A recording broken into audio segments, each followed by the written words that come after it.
to avoid drinking alcohol if they go outside because it can lead to frostbite.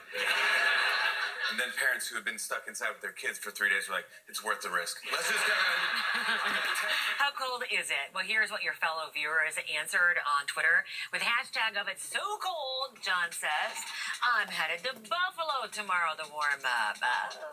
One viewer said, it's so cold. Even Frosty was treated for frostbite last night. And then Pete, another fellow viewer of yours, says it's so cold. I saw Richard Simmons in long pants. That would have to be cold. That would have to be real. Have we ever seen him in long pants? Tweet me at Robin Meade. Yes, the hashtag is it's so cold. And then you finish the sentence. If it's good, we'll use it this morning. Full House star Candace Cameron Bure says that she is proud to be a submissive wife. And she says she's not talking about weak, but meek. Well, she's got a new book out, and it's creating a lot of buzz, some of which because of what she's saying here about subjects like that. In an interview, she says that she loves that her husband of 17 years is what she says is the leader of the family, and that he makes the major decisions.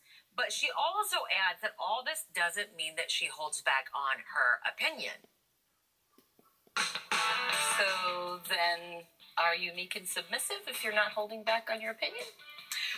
Her point was along the lines of only one person can have the most authority, so that would be the final decision, even though you're giving your opinion. But she's proud, she says, to be submissive in that relationship. Okay. If you were one of the thousands of people flying JetBlue and you couldn't get where you were going because of the polar vortex, JetBlue's apologizing, promising it's going to pay you back, and now they're telling us how. Good morning. Good morning. Thanks, Robin. Yeah, and they've had some problems in the past, right, with stranded flights. The airline shut down basically all of their flights out of Boston and New York City because of the big snow accumulations that were happening earlier this week. That stranded 150,000 people. So the airline's blaming the weather, and they're also blaming some new FAA safety rules that are meant to give crews, pilots and flight attendants, a little bit more turnaround time, in between the flights so that they can get a proper rest so that it's safe. JetBlue says that they're going to get these people not only